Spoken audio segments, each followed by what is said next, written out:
ఇక TMC petition తిరస్కరించింది supreme court. ఇక సుప్రీంకోర్టు ఇచ్చిన ఈ నిర్ణయానికి సంబంధించి కూడా మనతో మాట్లాడడానికి ఏపీ బీజేపీ మీడియా ప్రతినిధి పోతిరెడ్డి కృష్ణకాంత్ గారు జాయిన్ అయ్యారు. నమస్తే అండి కృష్ణకాంత్ గారు. నమస్తే మేడం. ఎస్, సుప్రీంకోర్టు నిర్ణయాన్ని ఏ విధంగా చూస్తారు? టీఎంసీ ఎన్నికలకు సంబంధించి కూడా టీఎంసీ పిటిషన్ అయితే తిరస్కరించింది సుప్రీంకోర్టు. సో సుప్రీంకోర్టు నిర్ణయాన్ని ఏ విధంగా చూస్తున్నారు? మేడం, ఇవాళ రోజు ఇది టీఎంసీకి షాక్ కాదు, కాకపోతే ప్రజాస్వామ్యానికి గెలుపు అని చెప్పి నేను అంటాను.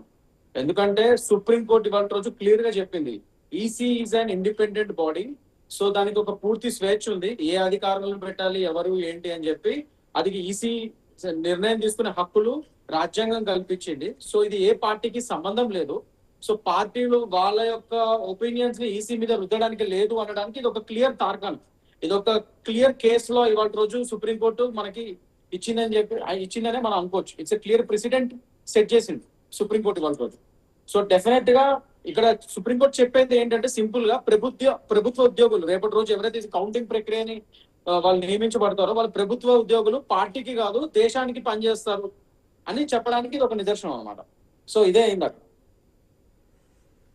ఎస్, అంటే మొదటి నుంచి కూడా అక్కడ మనకి చూస్తున్నాం, తృణమూల్ కాంగ్రెస్ అధినేత్రి ఆవిడ మొదటి నుంచి కూడా అటు కేంద్రం పైన కూడా చాలా ఆరోపణలు చేస్తున్నారు. కేంద్రం అధీనంలోనే కూడా ఈసీ ఎన్నికల కమిషన్ కూడా వ్యవహరిస్తోంది, పనిచేస్తుంది అంటూ కూడా ఆవిడ మొదటి నుంచి ఆరోపణలు చేస్తున్నారు.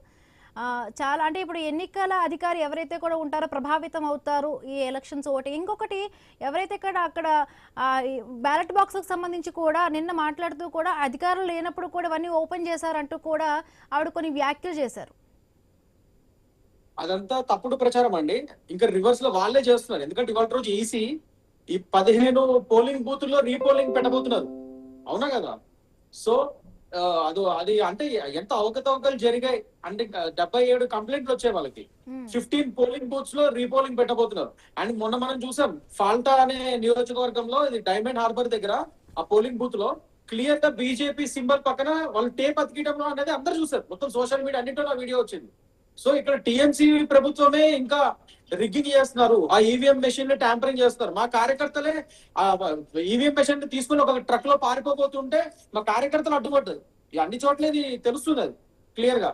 అండ్ మొన్న మీరు చూస్తే మమతా బెనర్జీ గారు, ఆమె ఒక సిట్టింగ్ సీఎం అయి ఉండి, అఫ్ కోర్స్ ఇప్పుడు కాదనుకోండి, ఇప్పుడు ఎలక్షన్స్ టైం కాబట్టి, బట్ ఆమె ఒక ఇన్ని రోజులు సీఎం కింద పనిచేశారు. మినిమం కామన్ సెన్స్ లేదా అండి? అది స్ట్రాంగ్ రూమ్ లోకి ఈవీఎంస్ ఉన్న చోట వెళ్ళకూడదు అభ్యర్థులు అని చెప్పి ఆవిడ వెళ్ళారు కదా. అదే కదా మా కార్యకర్తలు, మా బీజేపీ కార్యకర్తలు అక్కడ ఆ రోజు ఫైట్ చేసి ఇమీడియట్ గా ప్రెస్ ని పిలిపించారు. సో అన్ని అవకతవకలు అన్ని చేసింది వాళ్ళు. రాజ్యాంగాన్ని మొత్తం తుంగలో తొక్కింది టీఎంసీ ప్రభుత్వం అక్కడ. సో అదంతా ప్రజలు చూస్తున్నారు. అందుకనే కదా ఈసారి 92 నుంచి 93 ఓటు శాతం పెరిగింది మాకు. అది వెస్ట్ బెంగాల్ లో. అది వెస్ట్ బెంగాల్ హిస్టరీలోనే అంత ఓటు శాతం ఎప్పుడు పెరగలేదు. సో పెరిగిందంటే మీనింగే ప్రజలు అక్కడ చాలా విసిగెత్తిపోయి ఉన్నారు టీఎంసీ గవర్నమెంట్ మీద. సో ఖచ్చితంగా అదంతా రివెంజ్ ఓటింగ్ చేశారు ప్రజలు. ఆ ఓట్లన్నీ మాకే పడబోతున్నాయి. అండ్ మీరు May 4th రోజు చూస్తారు అక్కడ బీజేపీ గవర్నమెంట్ ఫామ్ చేయడం ఫస్ట్ టైం వెస్ట్ బెంగాల్ లో. You will see the results.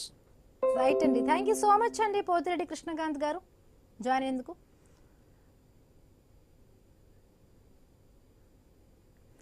చిన్న బ్రేక్ తీసుకుందాం.